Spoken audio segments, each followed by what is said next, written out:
Hello everyone's. I am here for my review of Real Housewives of Salt Lake City Season 1 Episode 8. If you are new to my channel, welcome. If you're returning, you one of my peoples, welcome back. So we starting off with Heather. She is expanding her business, getting a larger space, renovating and all those things. And she's saying how she is happy that she is getting something on her own. This is what I got out of it. I don't know what y'all got, but she's happy that she's getting something on her own.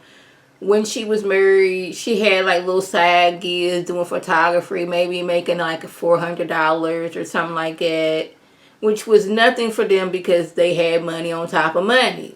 But she was more focused on being a perfect Mormon wife, perfect Mormon woman, being a perfect Mormon. Now she has been able to spread her wings, make her own money while still getting alimony from her ex and still being taken care of that way. But she wasn't fulfilled when she was doing those small jobs. She knew that she wanted better. And before she got married, she had all these dreams and ambitions and she wanted to do. But once she got married, she couldn't really fulfill them. But now that she is divorced, she's out here making money on her own and doing what she wants. And I was like, this is what I'm talking about. Some she on here, she's showing you her business, letting y'all know when y'all come to Salt Lake City, if y'all need Botox, y'all need a facial, I am the place that you need to come to. See, this is what these ladies need to do on these shows. Get you a business. Promote said business while you own the show. So when people come into your city, got the hiccups, excuse me y'all, they'll want to come to your business and spend some money on your business. So once the show was over, you done already got this word of mouth. This is the place that you need to go. Or this is the, if you're looking for A, B, C, and D, this is where you need to be looking at. Now, Seth is in town, making it up to Brooks because he didn't see his fashion line, even though it was like one tracksuit. He had like several models and it was one tracksuits, and it did not escape me that he was walking in his own fashion show. Now, I don't know much about fashion shows, but I thought that like the designer, after all the models they walk at the very end. But no, Brooks was front and center of the fashion show, and his little tracksuit was different from everybody else's. But I'm like, on one hand, I was like, yeah, you would want your daddy there, but on the other hand, did Seth really need to come to town to see this one tracksuit? But anyway, Seth didn't come because things are strained between he and Meredith. And he didn't want to ruin Brooks' moment because of the tension with them. But he's in town because he want to make it up to Brooks. And there's going to be like a little snowboarding outing that they're going on. But Meredith, she realizes that she want to make things work with Seth. After these few weeks of Seth not being there, she realizes how much she loves him and how much she misses him. I was like, okay, that's nice. You trying to make things work with your husband. You realize that like him being gone is not really what you really, really wanted. Over at Lisa's house, John and Lisa meet up. And John wants Lisa to cut back on work. Like, Sundance is over. And it's one thing when you working like that during Sundance. But Sundance is over. Like, when it's, just your regular job, should nobody be calling you at 11 o'clock. That can wait till the morning. You can answer and get all these calls the next day. In her confessional, she's talking about how she has learned to multitask. She can be on her phone. She can talk to anybody and doing all these other things. While she's in her confessional on her phone, talking about multitasking is not multitasking, because when the producer asked her a question, she's like, what did you say? I'm like, you just said that you are good at multitasking. You sitting here on your phone checking emails and all this other stuff, not multitasking, which you said you were good at.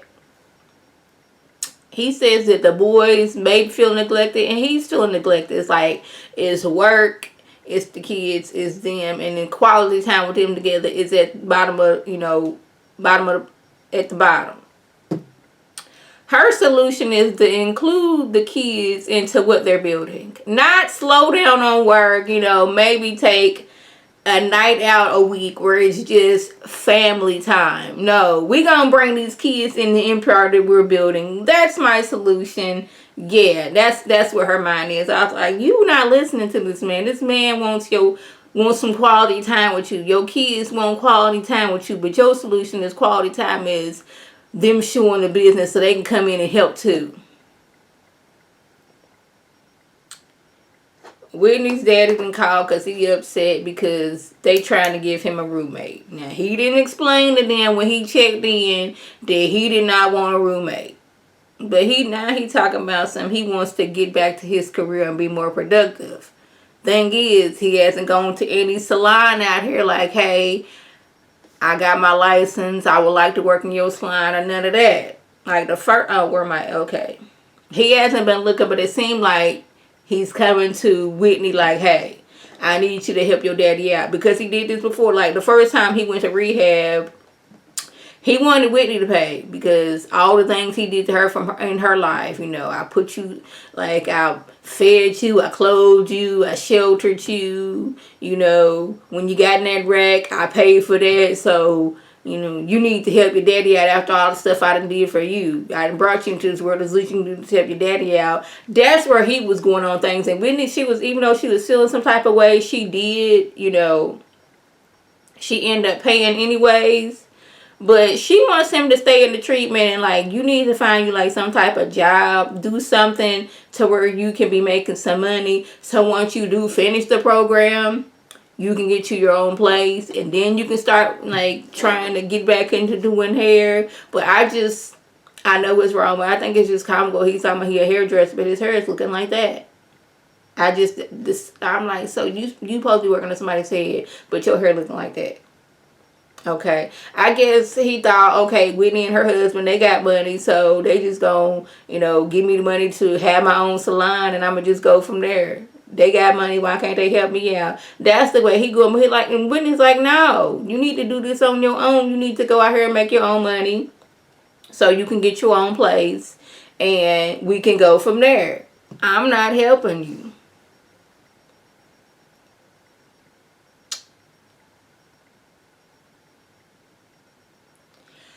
So it's the day of the little snowboarding excursion. Mary and her grandhusband are not invited. They are the only ones that are not invited to this snowboarding luncheon that, the ladies had. I guess everybody they over Mary. Mary, she probably wouldn't want to do it anyway. She just want to be their fashionable. We don't know if grandhusband. I do not remember who called him a grandhusband. Was it Jamie that's me that said that grandhusband? I did not come up with it. It's somebody else and I cannot think of who called him. I'm thinking it's Jamie that's me. If y'all not, subscribe to her, go over there and subscribe to her. But yeah, they are not invited. Sharif, he gets explaining about first several couples fell off the snowmobile. Heather, she is a solo person and she's out here like she done this all of her life. This is where she is most comfortable at. The way she was out on that snowboard. It looked fun, but at the same time, I'm like, any type of motorcycle situation where like any type of vehicle where like there is not no door and nothing surrounding me, I don't think I would want to do that. But it looked like fun. Like maybe I would get on it and like I'd be going like 5 miles an hour. It would take me forever to get there because I'm not trying to go fast and then fall off. But anyways, Sharif gets to telling about his first date with Jen. He invited her out. She invited her whole family. So he ended up, when it's time to dance with her, like everybody looking at them like, okay, make the wrong move, bro. We 40 deep up in here. What you gonna do? But he's like, she was so nice and sweet. And everybody like, we talking about the same Jen? Nice and sweet. Okay. After the little luncheon was over, everybody was leaving. Whitney and Heather talk about Meredith and Seth since Jen put it out there that Meredith was seeing somebody else. Heather like, yeah, I heard that too, but you know what? I ain't even getting into that. I'm not even going to comment on that. I was like, yes, smart Heather. You stay at it. She's like, that ain't none of my business. I'm not putting any opinion on it neither way. I'm just shutting my mouth. Y'all not gonna have me out here saying something and y'all got me on camera, mic'd up, and I done said something. Now then it's the reunion time and everybody side-eyeing me. Nope, I ain't gonna do it. I ain't gonna do it. I was like, that's right. You keep that, you just hush. You don't know nothing about that. Back at Chateau Shaw, I think it was called Chateau Gin Chateau, whatever it's called. Sharif asked Lisa, how does owning a alcohol business and being a Mormon work? Because y'all know they don't really like drinking, drugs, none of those things. She said, it's a personal view that she has on it. She is not a cultural Mormon. Like, the way they choose to be a Mormon is a choice. Like, we get to pick and choose on what in the Mormon religion that we like to do. That's basically how I got on it. They don't like, alcohol consumption or selling of it. I think it's okay, so I'm not going to follow that rule. Drinking, they don't like that. Well, I just said that, but y'all know the things that she's picking and choosing what in the Mormon religion that she does and doesn't do, and that's how she gonna grow. I was like, oh, I guess so.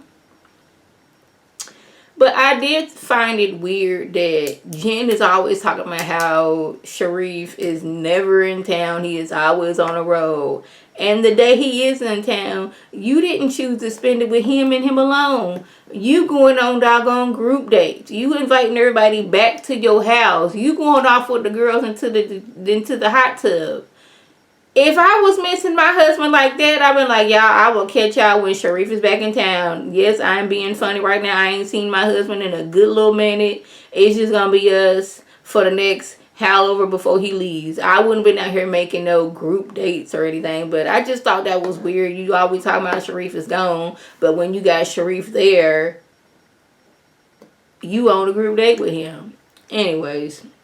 They just had like a little clip with Mary getting on her son about using her money to buy his girlfriend a Prada purse. Like, you didn't even use your own money. I bought this gift for this girl. Like, until you know this is the girl you're going to get married to. But I'm like, ain't he in high school about to go to college? So why are you talking about marriage? But anyway, unless this is the girl you're going to be married, you don't need to be buying her no Prada purses. But anyway, so y'all, that was suggested. If I left anything out, by all means, leave a comment below. If you're new to my channel, welcome. Feel free to subscribe. It is free all day, every day, free 99. Make sure your notifications are also on my beautiful face. Puts up a video. You can click on it. You can like it. You can share it with your people. And you can come over and be one of my peoples. If you're already one of my peoples, welcome back. Y'all know what to do. Tell your people to tell their people to come over and be one of my peoples by clicking that icon above. This is Lady T signing off. Have a good one.